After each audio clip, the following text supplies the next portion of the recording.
तो अभी हम डिस्कस करेंगे terminologies and characteristics of bonds. Bond की खसूसियात डिफेक्ट इसमें हम डिस्कस करेंगे कि बॉन्ड के अंदर क्या क्या चीज़ें मेंशन्ड होती हैं और उसकी क्या क्या खसूसियात होती हैं। मतलब बॉन्ड की सबसे पहली खसूसियत ये होती है कि इसका एसेट और इनकम के ऊपर क्लेम को इसकी प्रायोरिटी दी जाती है एज़ कम्पेयर टू स्टॉक।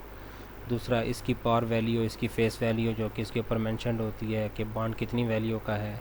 इसका कूपन रेट, इंटरेस्ट रेट, ये भी मेंशन्ड होता है बॉन्ड के ऊपर कि ये आपको पार वैल्यू के ऊपर, फेस वैल्यू के ऊपर कितना इंटरेस्ट दिया जाएगा, 10%, 8%, 12%। वो इंटरेस्ट रेट फिक्स भी हो सकता है और बॉन्ड ज़ीरो कूपन बॉन्ड भी हो सकता है। Zero coupon bond basically discount पे इशू किया जाता है। ये भी हम आगे जाके इन सारी चीज़ों को डिटेल में डिस्कस करेंगे।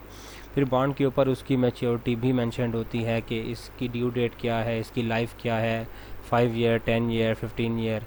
उसके बाद कॉल प्रोविज़न भी मेंशन्ड होती है कि अगर कंपनी को ड्यूरिंग द पीरियड कंपनी के पास ये राइट है या नहीं है कि कंपनी बॉन्ड वापस ले सकती है या नहीं ले सकती। इसके बाद एक रूल्स एंड रेगुलेशंस का एक इंडेंचर होता है जो बेसिकली थर्ड पार्टी के केस में जहाँ पे बॉन्ड ट्रस्टी होता है, सिक्योर्ड बॉन्ड के केस में एक बेसिकली इन इंडेंचर होता है, वो भी इसका पार्ट होता है बॉन्ड के इशुएंस का, जिसके अंदर रूल्स रेगुलेशंस, कुछ ना कुछ रिस्ट्रिक्शंस लगाई जाती हैं कंपनी के ऊपर होल्डर की तरफ से। वो बेसिकली होल्डर को प्रोटेक्शन देने के लिए होता है इंडेंचर। उसके बाद बॉन्ड की रेटिंग मतलब आपने ये चेक करना होता है, ये बेसिकली कंपनी की ही रेटिंग्स होती हैं जिनको हम बॉन्ड रेटिंग्स कहते हैं, जिससे हमें ये पता चलता है कंपनी की क्रेडिट वर्दीनेस क्या है। मतलब ये बॉन्ड लेने चाहिए, नहीं लेने चाहिए, ये किस रेटिंग में आते हैं, टॉप रेटिंग में आते हैं, मिडल में आते हैं, बॉटम में आते हैं। ये सारी चीज़ें अभी हम आगे जाके इन डिटेल डिस्कस करते हैं। बॉन्ड की सबसे पहली करेक्टरिस्टिक की तरफ आते हैं, claim on asset and income. In case of insolvency, claims of debt, including bonds, are generally honored before those of both common stock and preferred stock. जैसा कि मैं आपको बता चुका हूँ, ये बॉन्ड बेसिकली लाइबिलिटी होती है और जब भी कोई कारोबार ख़त्म होता है, दिवालिया होता है, तो सबसे पहले उसका उधार उतारा जाता है। मतलब लेट्स सपोज मैं आपको एक छोटी सी एग्जांपल देता हूँ कि आपकी एक शॉप थी जो कि जिसमें आपने कुछ अपने पैसे डाले, कुछ कुछ दोस्तों से उधार लेके डाले और अपने शॉप शुरू की और वो शॉप नहीं चल पाई, आपको उसमें नुकसान हो गया। तो अब जब नुकसान हो गया, अब आपने वो शॉप बंद करनी है, वो बिज़नेस बंद करना है, तो उस शॉप के आपके जो भी एसेट्स होंगे, जो छोटा मोटा फर्नीचर होगा, जो छोटे मोटे इलेक्ट्रॉनिक इक्विपमेंट होंगे वहाँ पे, उन सबको बेच के जो आपको पैसे आएंगे, उनसे सबसे पहले आप क्या करेंगे, आप अपनी जेब में नहीं डालेंगे, आप पहले अपने उधार उतारेंगे। उसके बाद अगर कुछ बचेगा तो वो आप अपनी जेब में डालेंगे। इसका मतलब बिज़नेस जब भी दिवालिया होता है, सबसे पहले उसके उधार उतारे जाते हैं, उसके बाद जो बचता है वो उसके ओनर्स को मिलता है। तो कंपनी की सूरत में, कॉरपोरेशन की सूरत में ओनर्स कौन होते हैं? जो कि स्टॉक होल्डर होते हैं, जो कि शेयर होल्डर होते हैं।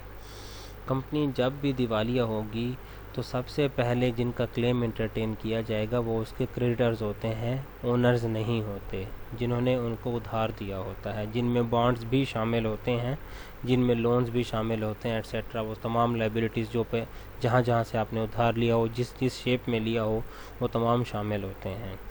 तो बॉन्ड की एक कैरेक्टरिस्टिक ये भी है कि मतलब ये एक किस्म का प्लस पॉइंट होता है इन्वेस्टर के लिए किसी भी कंपनी का बॉन्ड लेना, कि खुदा ना खास्ता अगर कंपनी दिवालिया भी होती है तो उसके एसेट बेच के सबसे पहले उसका कर्जा उतारा जाएगा, ओनर्स अपनी जेब में नहीं डालेंगे, मतलब उसको ओनर पे प्रेफर किया जाएगा। उसके बाद अब ये होता है कि चलें उसको ओनर पे तो उसको प्रेफर किया जाएगा। अब डेट्स में भी फिर उसके बाद एक हिरारकी बनती है, जैसे कि मैं आपको सबऑर्डिनेटेड डिबेंचर्स में बता चुका हूँ कि डेट्स की भी, बॉन्ड्स की भी एक अपनी हिरारकी बनती है। जिससे पहले उधार लिया उसका पहले उतारा जाएगा, जिससे बाद में लिया उसका बाद में उतारा जाएगा। मतलब कुछ ऐसे बॉन्ड हैं जिनको इशू किए हुए 8 साल हो गए हैं और कुछ ऐसे बॉन्ड हैं जिनको इशू किए 5 साल हो गए हैं। तो जिनको 8 साल हो गए हैं उनका राइट ज़्यादा है बनिस्बत 5 साल वालों के। तो मतलब जो सबऑर्डिनेटेड हैं उनका क्लेम बाद में इंटरटेन किया जाएगा, जो अनसबऑर्डिनेटेड हैं उनका क्लेम पहले इंटरटेन किया जाएगा। तो इस सारी डिस्कशन का लुब्बे लुबाब ये है कि कंपनी के एसेट्स और इनकम के ऊपर जो कि क्रेडिटर्स का क्लेम होता है उसको प्रेफर किया जाता है on owners, on share holders. Par value basically bond की फेस वैल्यू होती है, जो कि बॉन्ड के बिल्कुल टॉप पे मेंशन्ड होती है कि इस बॉन्ड की कीमत क्या है, इसकी वैल्यू क्या है, ये कितनी कीमत का बॉन्ड है, मतलब ऑन मैच्योरिटी आपको कितने पैसे मिलेंगे या इस टाइम आप कितने पैसे दे रहे हैं कंपनी को। तो जो बेसिकली बॉन्ड की वैल्यू होती है, जो फेस वैल्यू होती है, उसको हम कहते हैं पार वैल्यू। मतलब अगर आपके पास कोई 10 रुपये का नोट है या फिर अगर आपके पास कोई 50 रुपये का नोट है तो उसके ऊपर फेस पे 50 लिखा होता है, 50 रुपीज़ लिखा होता है, वो बेसिकली उसकी फेस वैल्यू होती है, पार वैल्यू होती है। ऐसे ही बॉन्ड के ऊपर भी उसकी अमाउंट मेंशन्ड होती है, उसकी फेस वैल्यू मेंशन्ड होती है। इस चीज़ को हम कहते हैं पार वैल्यू। ये बेसिकली वो वैल्यू होती है जो कंपनी ज़िम्मेदार होती है, वो वैल्यू उस इन्वेस्टर को देने के लिए ऑन मैच्योरिटी डेट, मतलब जब वो बॉन्ड मैच्योर हो जाएगा, जो टाइम पीरियड उसके ऊपर मेंशन्ड है, लेट्स सपोज 10 साल है, 10 साल के बाद जो उसकी फेस वैल्यू है वो कंपनी ज़िम्मेदार है कि वो उतनी पेमेंट उस इन्वेस्टर को करेगी, क्योंकि उसने उससे उधार लिया हुआ है। कूपन रेट या इसको हम इंटरेस्ट रेट भी कह सकते हैं। मतलब जो बॉन्ड आप लेते हैं किसी भी कंपनी से, तो उसके साथ आपको ये प्रोविज़न भी होती है बॉन्ड के अंदर कि आपको इसके ऊपर इंटरेस्ट भी दिया जाएगा। मतलब जो आप उधार दे रहे हैं किसी भी कंपनी को बॉन्ड की शक्ल में, बॉन्ड उसके परचेज़ कर रहे हैं, तो वो कंपनी ज़िम्मेदार होती है इस चीज़ की कि वो आपको इसके ऊपर कोई ना कोई इंटरेस्ट भी देगी, और ये परसेंटेज भी बॉन्ड के ऊपर मेंशन्ड होती है उसकी फेस वैल्यू के साथ ही। नीचे लिखा होता है कि ये कितने परसेंट के ऊपर आपको इशू किया जा रहा है। मतलब ये परसेंटेज ऑफ पार वैल्यू होती है, percentage of face value, percentage of market value नहीं। जो बॉन्ड की फेस वैल्यू है उसकी परसेंटेज होती है, और ये उसी की परसेंटेज पे आपको ये एक इंटरेस्ट की शेप में ये आपको सालाना मिलता रहता है। अब कूपन रेट के हिसाब से फिर बॉन्ड की मज़ीद 2 टाइप्स आ जाती हैं। एक को हम कहते हैं फ़िक्स्ड रेट बॉन्ड, एक को हम कहते हैं ज़ीरो कूपन बॉन्ड।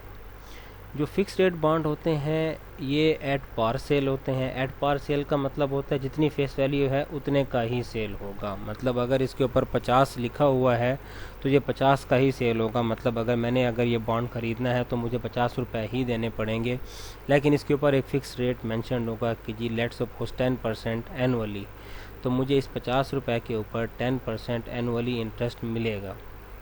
लेकिन कुछ बॉन्ड ऐसे होते हैं जिनके ऊपर कंपनी इंटरेस्ट नहीं देती, या देती है तो बहुत ही कम ना होने के बराबर। अब उसमें इन्वेस्टर को क्या फ़ायदा, ऐसा बॉन्ड इन्वेस्टर क्यों लेगा जिसमें उसको इंटरेस्ट ही ना मिल रहा हो। तो वो ऐसा बॉन्ड कंपनी डिस्काउंट पे इशू कर देती है आमतौर पे। इसको हम कहते हैं zero coupon bond. Zero coupon bond 2 सूरत हाल में इशू किए जाते हैं, या तो कंपनी की क्रेडिट रेटिंग बहुत अच्छी होती है या फिर बहुत बुरी होती है। कंपनी की क्रेडिट रेटिंग जब बहुत अच्छी हो तब भी company zero coupon bond issue करती है, और एट पार भी कहती है, लोग लेते हैं कि मतलब 1000 रुपये का बॉन्ड अगर कंपनी इशू कर रही है और एक कंपनी बहुत ही हाई फाई कंपनी है जिसकी क्रेडिट रेटिंग उसकी AAA+ में जा रही है, तो इन्वेस्टर को पता होता है कि अगर आज मैं 1000 रुपये का ले रहा हूँ तो कल को मैं इसको मार्केट में ट्रेड करके इसको 1200 का 1100 का आराम से बेच सकता हूँ। कंपनी की क्रेडिट वर्दीनेस बहुत अच्छी है, इसका रेट बढ़ जाएगा मार्केट में, तो इन्वेस्टर ले लेता है। दूसरी सूरत हाल ये होती है कि कंपनी की क्रेडिट रेटिंग अच्छी जब नहीं होती तो कोई उसका बॉन्ड लेने को तैयार नहीं होता, तो वो कंपनी डिस्काउंट के ऊपर बॉन्ड इशू करती है। मतलब उसकी फेस वैल्यू हो सकता है 50 रुपये हो या 100 रुपये हो या लेट्स सपोज 1000 रुपये हो, कंपनी उसको 50% अमाउंट के ऊपर या 40% अमाउंट के ऊपर, मतलब 1000 रुपये का बॉन्ड हो सकता है 500 का या 400 का सेल करती है। मतलब मैं आपको कोई ऐसा पीस ऑफ पेपर देता हूँ जिसके ऊपर मैं प्रॉमिस करता हूँ कि मैं 5 साल के बाद आपको 1000 रुपये दूंगा, और मैं लेता आपसे 1000 नहीं हूँ, मैं लेता आपसे 400 रुपये हूँ। तो ऐसी सूरत हाल में भी इन्वेस्टर वो बॉन्ड ले लेता है कि चलो 1000 रुपये का बॉन्ड मुझे 400 में मिल रहा है, इट मीन्स 5 साल बाद मुझे इसके 1000 रुपये वापस मिलने हैं, 400 नहीं मिलने। तो जो मैंने इंटरेस्ट कमाना था वो इसी सूरत में मुझे, मतलब इसी सूरत हाल में मुझे वो वापस हो जाएगा। तो कूपन रेट के हिसाब से ये 2 टाइप्स होती हैं बॉन्ड्स की। मैच्योरिटी ऑफ द बॉन्ड, ये बेसिकली बॉन्ड की लाइफ होती है, इसको आप बॉन्ड की ड्यू डेट भी कह सकते हैं। The length of time until the bond issuer returns the par value मतलब face value to the bond holder and terminate or redeem the bond। ये वो टाइम पीरियड होता है कि जिसके बाद जो इश्यूअर होता है वो बॉन्ड की फेस वैल्यू बॉन्ड होल्डर को वापस करता है, ठीक है, और उस बॉन्ड को टर्मिनेट करता है या रीडीम से मुराद ये होता है कि नज़र सानी करना, उसको रिवाइज़ करना, बॉन्ड के रेट को रिवाइज़ करना, उसको रिवाइज़ करता है। ये उस सूरत हाल में होता है कि लेट सपोज़ कंपनी ने अगर बॉन्ड इशू कर दिया है और उसका इंटरेस्ट रेट बहुत हाई रख दिया है और बाद में इंटरेस्ट रेट गिर गए हैं मार्केट में, तो ऐसी सूरत हाल में कंपनी को नुकसान हो रहा होता है तो कंपनी उन बॉन्ड्स को रिडीम करती है और ऐसी सूरत हाल में उसको कंपनी को इन्वेस्टर को कुछ ना कुछ इंटरेस्ट प्रीमियम भी देना पड़ता है, मतलब एक्स्ट्रा अमाउंट भी ऑफ़र करनी पड़ती है। अदरवाइज़ कोई इन्वेस्टर, किसी भी इन्वेस्टर को आप फोर्स नहीं कर सकते। अगर आपने किसी के साथ प्रॉमिस कर लिया है 8% इंटरेस्ट के ऊपर 10 साल के लिए, तो बेशक अगर मार्केट में रेट 4% पे भी आ गया है तो आप लाइबल हैं उसको 8% देने के, अनलेस वो बंदा खुद राज़ी हो जाए कि चलें मैं अगर थोड़ा सा प्रीमियम लेके ये बॉन्ड आपसे रिडीम करवा लूँ, अदरवाइज़ आप उसको फोर्स नहीं कर सकते। तो यहाँ बात हो रही थी बॉन्ड की मैच्योरिटी की, तो बेसिकली हम इसको इन अदर वर्ड्स कह सकते हैं due date of the bond या expiry date of the bond which is already mentioned on the bond, जो कि बॉन्ड के ऊपर मेंशन्ड होती है कि ये बॉन्ड इशू किया जा रहा है, फलान डेट को इशू किया जा रहा है और ये इसकी ड्यू डेट है। मतलब लेट्स सपोज़ आज बॉन्ड इशू किया जा रहा है जुलाई 2020 में और इसकी ड्यू डेट है जुलाई 2021। ये बेसिकली वो डेट होती है जिस डेट के ऊपर कंपनी ज़िम्मेदार होती है आपको वो पैसे देने के जो पैसे इस बॉन्ड के ऊपर मेंशन्ड होते हैं। इससे पहले कंपनी ज़िम्मेदार नहीं होती, मतलब इससे पहले आप ये क्लेम नहीं कर सकते किसी भी कंपनी से कि मुझे मेरे पैसे टाइम से पहले वापस करो। ना ही कंपनी आपको अर्ली कॉल कर सकती है अनलेस ऐसी कोई प्रोविज़न बॉन्ड के अंदर मेंशन्ड हो। तो जब ये ड्यू डेट आएगी उसके बाद कंपनी ज़िम्मेदार है आपको आपके पैसे लौटाने के। Call provision, a bond in which an option is available to the company to call or redeem the bond before it matures is known as callable or redeemable bond। जैसा कि मैं आपको पहले बता चुका हूँ कि कुछ बॉन्ड्स ऐसे होते हैं जिसके अंदर ये प्रोविज़न होती है कि कंपनी टाइम से पहले उन बॉन्ड को वापस परचेज़ कर लेती है, मतलब इन्वेस्टर को वापस बुला लेती है। ऐसे बॉन्ड को हम कॉलेबल या रिडीमेबल बॉन्ड कहते हैं।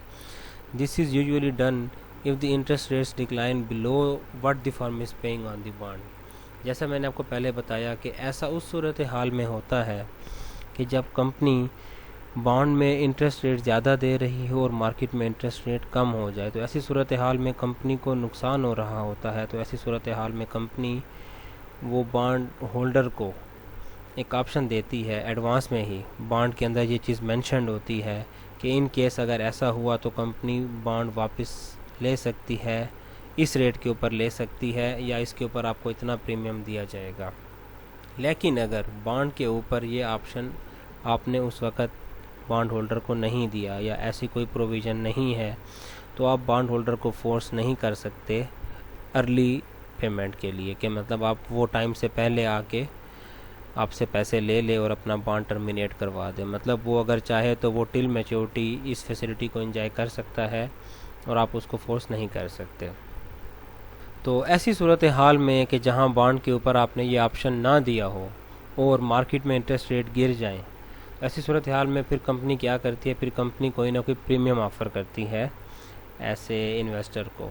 मतलब उसको, अब ज़ाहिर है इन्वेस्टर बेसिकली हर इन्वेस्टर रिटर्न के लिए इन्वेस्टमेंट करता है, तो कंपनी बेसिकली उसको आम इंटरेस्ट रेट के साथ उसको एक प्रीमियम ऑफ़र करती है कि लेट्स सपोज़ कंपनी कहती है कि आपने मुझसे 10 साल की मैच्योरिटी का बॉन्ड लिया था, अभी 2 साल हुए हैं और इंटरेस्ट रेट मार्केट में बहुत ज़्यादा गिर गया है तो मुझे नुकसान हो रहा है, तो 2 साल का आप ऑलरेडी इंटरेस्ट ले चुके हैं, आप मुझे बॉन्ड वापस कर दें, मैं आपको फेस वैल्यू भी वापस कर देता हूँ और साथ ही 1 साल का इंटरेस्ट भी दे देता हूँ, मतलब 3 साल का इंटरेस्ट हो गया, एडवांस में ही दे देता हूँ, आप मुझे बॉन्ड वापस कर दें। तो हो सकता है ऐसे किसी ऑफ़र पे इन्वेस्टर आ जाए और वो बॉन्ड टाइम से पहले वापस कर दे। तो जो कॉलेबल बॉन्ड्स होते हैं इनमें आम तौर पे एक कॉल प्रोटेक्शन पीरियड भी मेंशन्ड होता है। मतलब जो कॉलेबल बॉन्ड्स होते हैं जिनके अंदर ये चीज़ मेंशन ऑलरेडी की जाती है कि कंपनी किसी भी टाइम बॉन्ड वापस कॉल कर सकती है, तो उसके अंदर एक कॉल प्रोटेक्शन पीरियड भी रखा जाता है। मतलब एक मखसूस पीरियड, वो 6 महीने, साल, 2 साल हो सकते हैं, कि मतलब इस टाइम पीरियड के अंदर कंपनी के पास राइट नहीं है कि वो कॉल करेगी, रिकॉल करेगी बॉन्ड को, इसके बाद कर सकती है।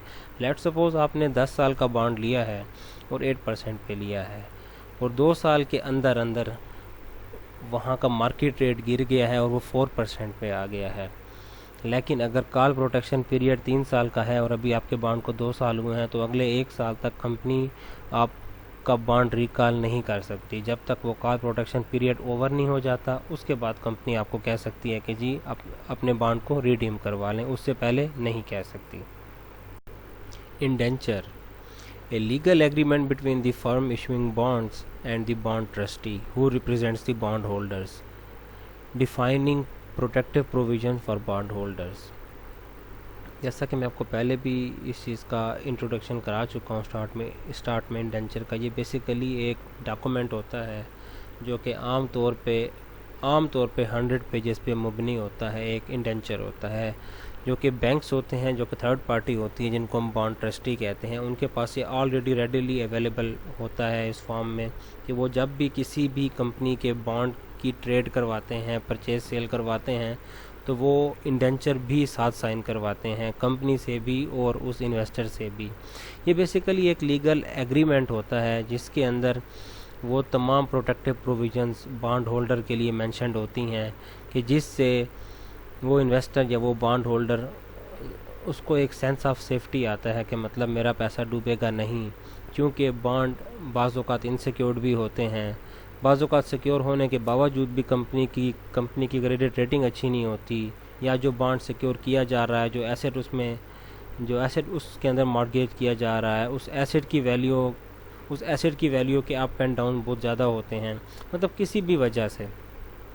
तो ये बेसिकली एक लीगल एग्रीमेंट होता है जिसके अंदर ये तमाम चीज़ें कवर की जाती हैं। बेसिकली इसको आप एक लोन एग्रीमेंट कहते हैं, जिसके अंदर तमाम स्पेसिफिक टर्म्स एंड कंडीशंस लिखी जाती हैं किसी भी लोन की या फिर उस बॉन्ड से रिलेटेड, जिसके अंदर उस बॉन्ड की कंप्लीट डिस्क्रिप्शन भी होती है, उस बॉन्ड की फेस वैल्यू, उसका कूपन रेट, उसकी मैच्योरिटी, कि वो बॉन्ड कॉलेबल होगा नहीं होगा, वगैरह वगैरह। और उसके बाद इस बॉन्ड के साथ साथ क्या क्या राइट्स होंगे बॉन्ड होल्डर्स के पास, क्या क्या राइट्स होंगे उस फर्म के पास, और फिर क्या क्या रिस्पॉन्सिबिलिटीज़ होंगी ट्रस्टी की। जैसे कि मैंने आपको बताया, इन केस ऑफ इंसॉल्वेंसी ये ट्रस्टी की रिस्पॉन्सिबिलिटी होती है, उस बंदे की नहीं कि वो जाके कंपनी का एसेट पकड़े और उसको सेल करे। जो ट्रस्टी होता है, जो बैंकिंग ऑर्गेनाइजेशन होती है जिसने ज़िम्मेदारी ली होती है, जिसको हम बॉन्ड ट्रस्टी कहते हैं, ये उसकी ज़िम्मेदारी होती है कि वो जाके उस एसेट का कब्ज़ा ले, उसको सेल करे और आपके पैसे पूरे करवाए। तो ये सारी चीज़ें कंप्लीट डिटेल मेंशन होती है इंडेंचर के अंदर। आम तौर पे जिस किस्म की रिस्ट्रिक्शंस लिखी जाती हैं इंडेंचर के अंदर, उनमें से कुछ यहाँ बताई गई हैं, जैसे कि prohibiting the sale of firms account receivable, कि फर्म को मना किया जाता है कि वो अपने अकाउंट रिसीवेबल सेल नहीं करेगी। अब यहाँ सवाल ये पैदा उठता है कि अकाउंट रिसीवेबल कैसे सेल हो सकते हैं? वो तो उल्टा, आपने पहले ही सेल की होती है उधार पे और आपने अगले से पैसे लेने होते हैं, उसको आप कैसे सेल कर सकते हैं? तो बेसिकली जो अकाउंट रिसीवेबल होते हैं, ये भी एक ट्रेडेबल इंस्ट्रूमेंट है कि लेट्स सपोज आपने किसी को उधार पे चीज़ बेची और उससे आपने लेट्स सपोज 1000 रुपया लेना था, और आपने किसी से उधार पे चीज़ ली हुई है और उसका आपने 1000 रुपया देना है, तो आप उसको जिससे आपने लेना होता है उसके साथ थ्रू कर देते हैं जिसको आपने देना होता है, कि यार मैंने तुम्हारा 1000 देना है और उसने मेरा 1000 देना है, तो तुम उससे ले लेना, मैं इस खाते से बरी हो गया। तो आप ऐसा नहीं कर सकते। या फिर आप अकाउंट रिसीवेबल की बेस पे कोई परचेज़ नहीं कर सकते, कि मतलब लेट्स सपोज कि अगर किसी फर्म ने, वो दोनों फर्म एक जैसी हैं, साथ साथ काम करती हैं, कि लेट्स सपोज जो मेरा सप्लायर है वो भी वही बंदा है, और जो मेरा होलसेल डीलर है वो भी वही बंदा है, या फिर उसी का कोई रिश्तेदार या भाई या जानने वाला है, एक का मैंने उधार देना है और एक से मैंने उधार लेना है, तो मैं उनके उधार को ऑफसेट नहीं कर सकता, मतलब मैं अकाउंट रिसीवेबल सेल नहीं कर सकता। ये रिस्ट्रिक्शन होती है इस इंडेंशन के अंदर। अब इस रिस्ट्रिक्शन का क्या फ़ायदा होता है इन्वेस्टर को? बेसिकली इससे लिक्विडिटी पोजीशन आपकी इफ़ेक्ट हो रही होती है। ये एक ऐसा इंस्ट्रूमेंट है जो कि किसी भी टाइम आप कैश में कन्वर्ट करा सकते हैं। इससे आपकी फ्यूचर की जो लिक्विडिटी पोजीशन होती है वो सिक्योर हो रही होती है, जिससे दिवालिया होने का ख़दशा कम हो जाता है, इसलिए ये रिस्ट्रिक्शन लगाई जाती है। दूसरी रिस्ट्रिक्शन होती है limiting the common stock dividend. मतलब आप कॉमन स्टॉक को जो डिविडेंड दे रहे हैं उसके ऊपर लिमिट लगा दी जाती है कि आप लेट्स सपोज आम रूटीन में कॉमन स्टॉक को आप इतना डिविडेंड दे रहे हैं, तो अब आप इतना नहीं देंगे, उससे थोड़ा कम देंगे, क्या ताकि वो पैसे भी बचते जाएं कि इन केस खुदा न खास्ता कहीं ना कहीं नुकसान होता है, अगर फर्म दिवालिया की तरफ जाती है तो यहीं से पैसे जो आप बचाएंगे, जो कि आपके रिटेन अर्निंग्स में पड़े होंगे, वो आप यूटिलाइज़ करेंगे अगर खुदा न खास्ता कहीं लॉस भी हो जाता है। तीसरी रिस्ट्रिक्शन जो लगाई जाती है, restricting the purchase and sale of firm fixed assets, के फर्म के एसेट्स की परचेज और सेल के ऊपर रिस्ट्रिक्शन लगाई जाती है। ये बहुत ज़रूरी होती है कि बहुत सारे लोगों के साथ फ्रॉड इसी तरीके से होता है कि कंपनी अपने एसेट के अगेंस्ट बॉन्ड तो इशू कर देती है, लेकिन बाद में इन्वेस्टर को पता भी नहीं होता और वो एसेट सेल कर देती है। या फिर बेशक कंपनी ने अनसिक्योर्ड बॉन्ड इशू किए हों, लेकिन अगर कंपनी के पास एसेट्स जब तक मौजूद होते हैं, उस इन्वेस्टर को एक तसल्ली रहती है कि अगर कंपनी दिवालिया भी होगी तो इन एसेट्स को बेच के मैं अपने पैसे रिकवर कर लूँगा। लेकिन जब कंपनी अपने फिक्स्ड एसेट बेचना शुरू कर दे तो ये एक अलार्मिंग साइन होता है इन्वेस्टर के लिए कि मतलब अगर कंपनी अब अपने एसेट बेच रही है अपने ऑपरेशंस चलाने के लिए, इसका मतलब ये बहुत जल्दी ये कंपनी बंद होने वाली है, इसका भट्ठा बैठने वाला है। तो ये रिस्ट्रिक्शन लगाई जाती है कि आप एसेट सेल भी नहीं कर सकते और नए एसेट परचेज भी नहीं कर सकते, कि जब आपको पता है आपकी अर्निंग कम है, आपके पास सेविंग ही नहीं हो रही इतनी, और आप नए से नए एसेट परचेज़ किए जा रहे हैं, मतलब आगे जाके आपको लिक्विडिटी का प्रॉब्लम होगा, आपके पास कैश अवेलेबल नहीं होगा, या आपके पहले वाले एसेट ही अंडर यूटिलाइज हैं, आप उनको पूरा यूटिलाइज ही नहीं कर रहे, उनसे पूरा प्रॉफिट ही नहीं कमा रहे और आप मज़ीद एसेट लेना चाह रहे हैं, तो इस चीज़ से भी नुकसान होता है कंपनी को। और कंपनी को जब मतलब इसी से जब नुकसान होता है तो उसका प्रॉफिट कम होने का खदशा होता है, तो इसलिए भी इस चीज़ के ऊपर रिस्ट्रिक्शन लगाई जाती है। तो चौथी जो मोस्ट कॉमन रिस्ट्रिक्शन होती है कंपनी के ऊपर, जो कि अमूमन हर किस्म के डेट के अंदर लगाई जाती है जब भी आप बॉन्ड इशू करें या फिर आप किसी ना किसी बैंक से लोन लें, वो होता है setting limits on additional burrowing by the firm. अगर कंपनी की क्रेडिट रेटिंग अच्छी नहीं है, अगर कंपनी की फाइनेंशियल पोजीशन अच्छी नहीं है, तो हर लोन के अंदर वो कंपनी जब भी किसी से लोन लेगी, बैंक से लोन लेगी या बॉन्ड इशू करेगी, ये रिस्ट्रिक्शन मस्ट होती है। हाँ, अगर कंपनी की फाइनेंशियल पोजीशन अच्छी है, वो इतनी स्ट्रांग है कि वो दो चार जगहों से लोन ले भी ले तो उसकी सेहत में कोई असर नहीं पड़ता, वो बहुत ही बड़ी कंपनी है, तो उसके लिए इशू नहीं होता। अदरवाइज़ ये लिमिट लाजमी लगाई जाती है कि वो कंपनी किसी और से उधार नहीं लेगी जब तक वो ये उधार पूरा नहीं उतार देती। मतलब अगर कंपनी ने आज 10 मिलियन के बॉन्ड इशू किए हैं तो उसके ऊपर रिस्ट्रिक्शन लगा दी जाती है कि वो अब मज़ीद किसी भी किस्म के ना बॉन्ड इशू करेगी, ना बैंक से लोन लेगी, किसी भी किस्म का उधार नहीं लेगी, अनलेस वो अपने ये वाला जो उधार है इसको नहीं उतार लेती।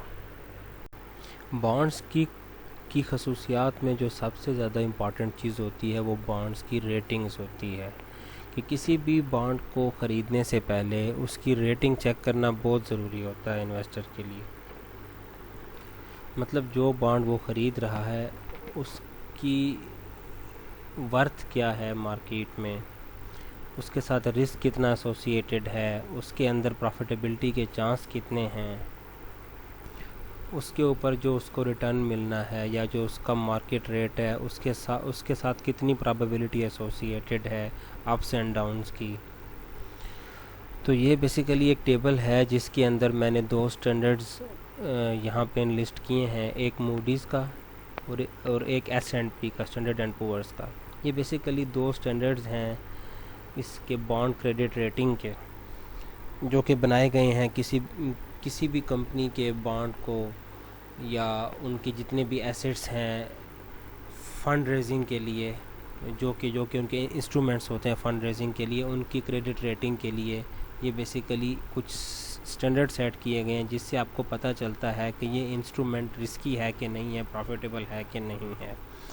अब ऐसे बॉन्ड्स जिनको हम कहते हैं कि सबसे हाईएस्ट क्वालिटी के बॉन्ड हैं, जिनके अंदर रिस्क सबसे कम होता है, मतलब बहुत अच्छी मल्टीनेशनल कंपनी है और वो बहुत ही मामूली अमाउंट के बॉन्ड इशू कर रही है, मतलब उस कंपनी की वर्थ मिलियन ऑफ डॉलर्स में है और वो चंद लैक्स के बॉन्ड अगर इशू कर रही है, तो अंडरस्टूड सी बात होती है कि ये कंपनी मतलब कहीं नहीं जाने वाली, इसने कभी दिवालिया नहीं होना, तो हमें इजीली हमारे पैसे वापस मिल जाएंगे और इसके ऊपर इंटरेस्ट तो मिलेगा ही मिलेगा।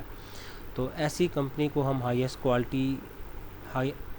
ऐसी कंपनी के जो बॉन्ड्स होते हैं उनको हम हाईएस्ट क्वालिटी बॉन्ड्स कहते हैं, और वो ट्रिपल ए रेटिंग होती है उसकी। मूडीज़ भी उसकी ट्रिपल ए रेटिंग करता है और स्टैंडर्ड एंड पुअर्स भी।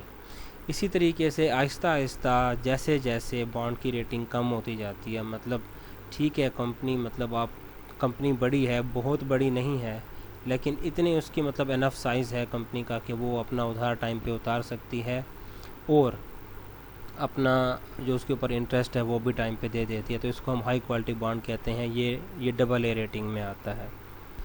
इसके बाद कुछ ऐसी कंपनीज आती हैं जो कि साइज़ में इतनी बड़ी नहीं होती, लेकिन उनकी अर्निंग्स काफ़ी अच्छी होती हैं। मतलब कंपनी इतना बड़ा उसका साइज़ नहीं होता, लेकिन अर्निंग उसकी इतनी होती है जिससे आप ये एक्सपेक्ट कर रहे होते हैं कि इस कंपनी में मेरा पैसा डूबेगा नहीं। इसको हम अपर मीडियम ग्रेड की कंपनीज कहते हैं। ये ए रेटिंग्स में आती हैं। इसके बाद कुछ कंपनीज ऐसी होती हैं जिनका साइज़ भी इतना बड़ा नहीं होता और अर्निंग्स होती हैं लेकिन बहुत अच्छी नहीं होती। मतलब आप इन कंपनी को बहुत अच्छी कंपनीज में भी नहीं गिनते और बहुत बुरी कंपनी में भी नहीं गिनते, मतलब ये एवरेज कंपनीज होती हैं, चल रही होती हैं, जिनकी रेटिंग बी में आती है, मतलब कि ट्रिपल बी में आती है रेटिंग इनकी। मतलब यहाँ इन्वेस्टमेंट करने का आपको ये होता है कि अगर फ़ायदा नहीं होगा तो मतलब नुकसान के चांसेस भी कम होते हैं, तो इनको मीडियम ग्रेड कंपनीज कहते हैं। तो यहाँ तक आके जो हमारी इन्वेस्टमेंट ग्रेडिंग कंपनीज़ हैं वो एंड हो जाती हैं। अब इसके बाद जो ग्रेडिंग आती है BBB से नीचे, मतलब ट्रिपल बी से नीचे की जो रेटिंग है, ये उन कंपनीज़ की होती है जिनको हम high yield companies, high return companies, या फिर हम इसको स्पेकुलेटिव ग्रेड भी कहते हैं। तो स्पेकुलेटिव मतलब very risky and unproven ideas, मतलब ये वो कंपनी के बॉन्ड्स होते हैं जिनको हम रिस्की कंसिडर करते हैं, जिनके साथ रिस्क के टर्म्स जो है वो थोड़ी स्ट्रांग होती है, रिस्क ज़्यादा होता है और उसके जो आइडियाज़ होते हैं वो अनप्रूवन होते हैं, रियलिस्टिक नहीं होते। मतलब जो हमें वो आइडियाज़ बताते हैं कि आपके बॉन्ड के पैसे से हमने फ़लाँ जगह इन्वेस्टमेंट करनी और उससे इतना रिटर्न कमाना है, तो वो बेसिकली रियलिस्टिक आइडियाज़ नहीं होते, वो स्पेकुलेशन पे मबनी होते हैं। तो इसलिए हम इनको रखते हैं स्पेकुलेटिव ग्रेड में, ऐसी कंपनीज़ को। तो ऐसी कंपनीज़ में अब कुछ ऐसी कंपनीज़ होती हैं कि जो 100% स्पेकुलेशन पे नहीं चल रही होती, कि मतलब वो थोड़ा बहुत ऐसा फील होता है उनके इन्वेस्टमेंट्स देख के, उनकी हिस्ट्री देख के, कि चले मतलब थोड़ा बहुत शक व शुबा होता है कि ये थोड़ा बहुत स्पेकुलेशन पे चल रहे हैं, बाकी इनकी परफॉर्मेंस अच्छी है। मतलब यहाँ इन्वेस्ट करने से शायद वाली बात है कि कुछ ना कुछ हमें यहाँ से बच जाए। तो ऐसी कंपनीज आती हैं हाई यील्ड कंपनीज में टॉप पे, जिनको हम BB कहते हैं। अच्छा, इनको हाई यील्ड कंपनीज हम इसलिए कहते हैं क्योंकि इन सब के साथ रिस्क फैक्टर लगा होता है, तो इसलिए इनको रिटर्न ज़्यादा ऑफ़र करना पड़ता है, इसलिए इनको बॉन्ड के साथ जो इंटरेस्ट रेट देना पड़ता है वो मार्केट से ज़्यादा देना पड़ता है। जबकि ऊपर हमने जितनी भी कंपनीज डिस्कस की, वो अगर मार्केट से कम रेट भी दें तो भी इन्वेस्टर वहाँ लगाने को तैयार होता है, क्योंकि वो उसको यकीन होता है कि अगर मुझे यहाँ से रिटर्न अगर कम भी मिलेगा तो ये बॉन्ड मेरा कल को मार्केट रेट इसका हाई हो जाएगा, तो मैं वहाँ से पूरा कर लूँगा। लेकिन ऐसी कंपनीज़ जो कि हाई यील्ड कंपनीज़ होती हैं, इनकी मार्केट वर्थ अच्छी नहीं होती, मतलब ऐसा कोई चांस नहीं होता कि इनके बॉन्ड का रेट मार्केट में इंक्रीज़ करेगा। तो इन्वेस्टर के लिए जो मेन कंसर्न होता है ऐसी कंपनीज़ के लिए, वो सिर्फ़ और सिर्फ उसकी प्रॉफिटेबिलिटी और इन्वेस्टर का रिटर्न होता है, क्योंकि उसको इस बात का यकीन होता है कि इस कंपनी के बॉन्ड का रेट मार्केट में नहीं बढ़ना, तो मैंने जो कमाना है इस कंपनी के बॉन्ड के इंटरेस्ट से ही कमाना है, और एट द एंड मुझे मेरी प्रिंसिपल अमाउंट जो कि फेस वैल्यू है, पार वैल्यू है बॉन्ड की, वो भी वापस होनी चाहिए।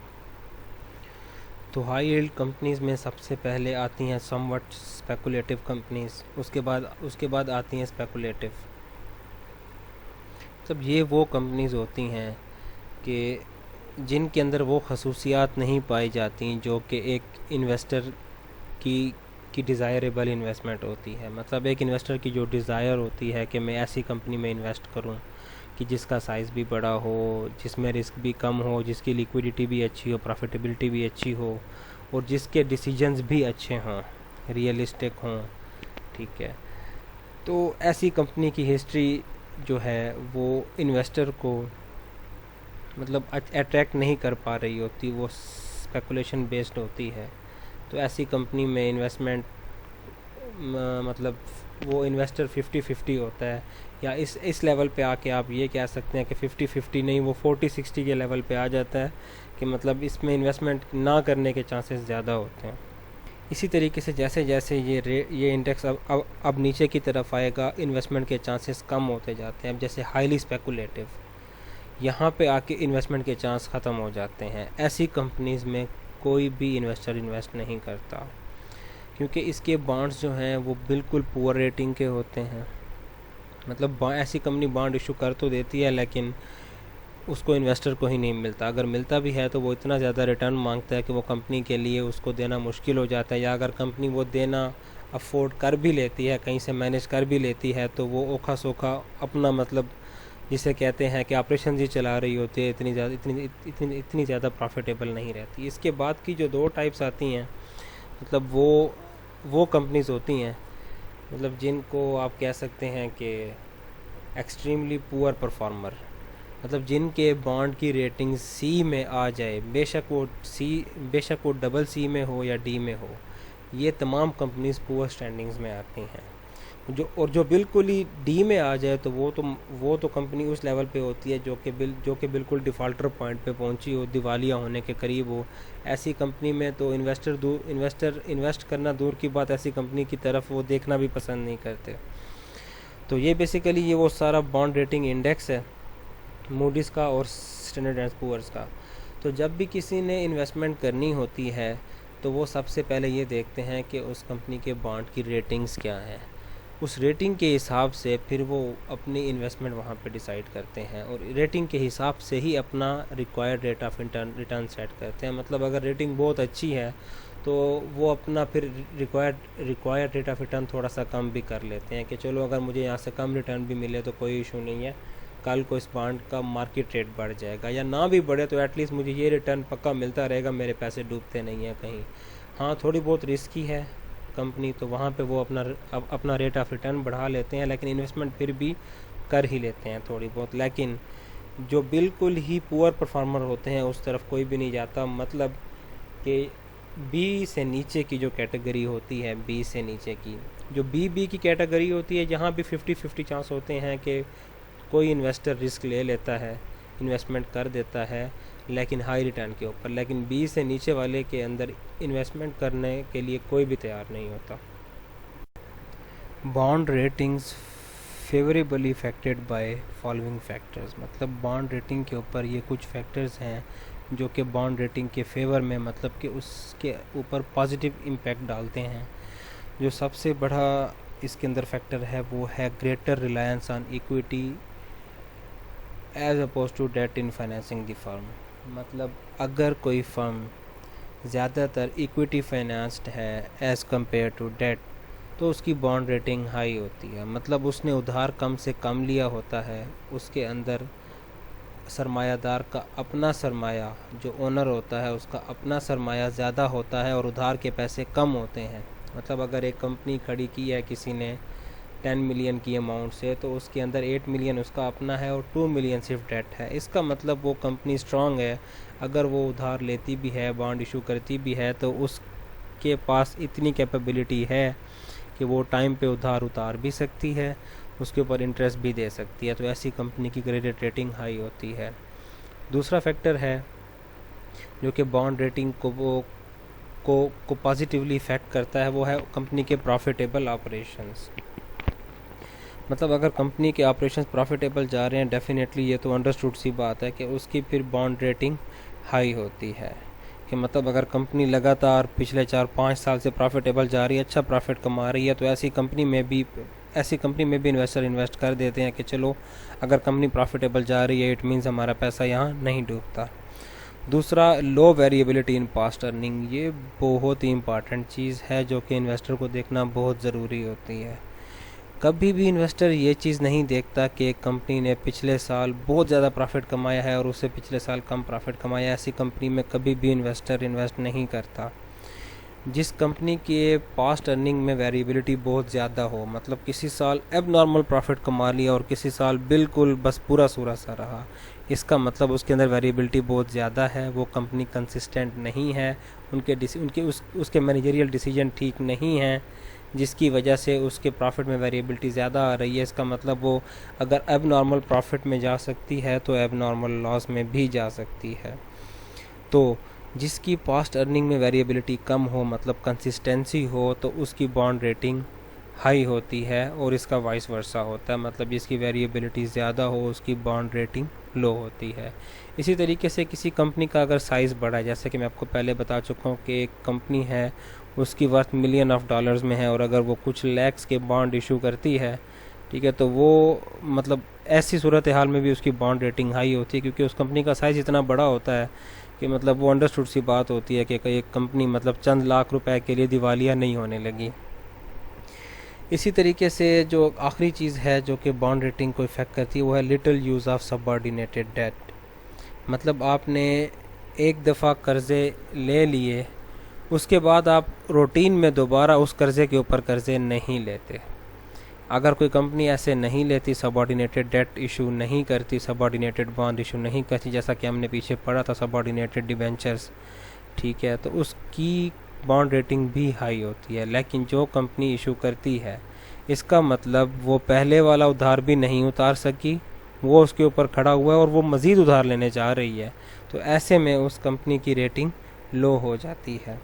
तो जो कंपनी कम से कम सबऑर्डिनेटेड डेट यूज़ करती है उस कंपनी की क्रेडिट रेटिंग हाई होती है। ये जो बॉन्ड रेटिंग होती है ये बेसिकली इफ़ेक्ट करती है इन्वेस्टर के रिक्वायर्ड रेट ऑफ रिटर्न को। इस रेटिंग को देखते हुए इन्वेस्टर अपना रिटर्न सेट करता है कि यार मुझे इससे कितना रिटर्न क्लेम करना चाहिए। मतलब अगर रेटिंग हाई होगी तो इन्वेस्टर आपके थोड़े से इंटरेस्ट रेट पे भी मान जाएगा, आपको ज़्यादा नुकसान नहीं होगा, कंपनी को ज़्यादा नुकसान नहीं होगा। लेकिन जितनी पुअर रेटिंग होगी किसी भी बॉन्ड की, इन्वेस्टर उतना ज़्यादा हाई इंटरेस्ट क्लेम करेगा, क्योंकि वो रिस्क होता है, उसको डर होता है कि मेरी इन्वेस्टमेंट कहीं डूब ना जाए, तो मैं ज़्यादा से ज़्यादा रिटर्न क्लेम करूं ताकि ज़्यादा से ज़्यादा ताकि मेरे जो असल कीमत जो मैंने लगाई है जितनी जल्दी हो सके वो रिकवर हो जाए, कि ताकि कल को अगर मेरे पैसे डूबें भी तो एटलीस्ट मैंने इतने रिकवर कर ली हों कि मेरी असल कीमत मुझे वापस आ चुकी हो। तो अभी तक हमने बॉन्ड की जितनी भी खसूसियात पढ़ी उसके अंदर सबसे इम्पॉर्टेंट चीज़ वो ये थी बॉन्ड रेटिंग्स, क्योंकि इसी चीज़ के ऊपर ही इन्वेस्टर का डिसीजन और उसका required rate of return base करता है। बाकी चीज़ों के ऊपर, मतलब बाकी चीज़ों को बाकी चीज़ों को वो जो है सेकेंडरी इम्पोर्टेंस देता है, इस चीज़ को प्राइमरी इम्पोर्टेंस देता है कि बॉन्ड की रेटिंग्स क्या हैं। अब यहाँ एंड पे एक टर्म आती है जंक बॉन्ड्स की।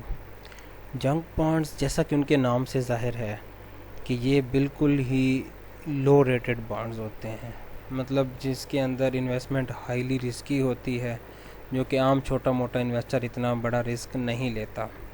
मतलब वो तमाम बॉन्ड्स जिनकी रेटिंग BB से बिलो होती है, इनको हम जंक बॉन्ड्स कहते हैं। ये बेसिकली लो रेटेड बॉन्ड्स होते हैं और इसमें चांस ज़्यादा होता है कंपनी के डिफ़ॉल्ट करने का, दिवालिया करने का। मतलब ये ऐसे बॉन्ड्स होते हैं जिनको हम कह सकते हैं सबऑर्डिनेटेड बॉन्ड्स होते हैं। कंपनी ऑलरेडी उधार ले चुकी होती है, वो उधार नहीं उतारा होता और अगला उधार लेने के चक्कर में होती है। तो ऐसी सूरत हाल में अगर कोई इन्वेस्टर यहाँ इन्वेस्ट करता भी है तो वो अच्छा खासा हाई इंटरेस्ट रेट क्लेम करता है, क्योंकि ये बहुत ज़्यादा हाईली रिस्की बॉन्ड्स होते हैं, जिसकी वजह से हम इनको हाई यील्ड बॉन्ड्स भी कहते हैं। ठीक है, जैसा कि हमने पीछे एक टेबल में देखा भी था। और ऐसे बॉन्ड बेसिकली इनको 3 से 5% इंटरेस्ट रेट ज़्यादा देना पड़ता है AAA रेटेड बॉन्ड से। मतलब जो आम रूटीन में एक कंपनी जो कि जिसकी रेटिंग बहुत अच्छी होती है वो जितना इंटरेस्ट रेट दे रही होती है, इनको कम से कम 3 से 5% ज़्यादा देना पड़ता है, अदरवाइज़ इनके पास कोई भी इन्वेस्टर नहीं आता। मैं आप लोगों को एक दफ़ा फिर वो टेबल शो करा देता हूँ, जिसमें आप देखिएगा कि ये बी से नीचे की जितनी भी कैटेगरीज़ हैं, ये देखिए उसको उन्होंने ऊपर हेडिंग दी हुई है हाई यील्ड बॉन्ड्स। ये वो तमाम बॉन्ड्स हैं जिनको हम जंक बॉन्ड्स कहते हैं, मतलब जो कि हाईली रिस्की बॉन्ड्स होते हैं, ठीक है। और इन लोगों को ऊपर वाले बॉन्ड्स की निस्बत इन लोगों को 3 to 5% इंटरेस्ट रेट ज़्यादा ऑफ़र करना पड़ता है, अदरवाइज़ इनके पास इन्वेस्टर नहीं आता।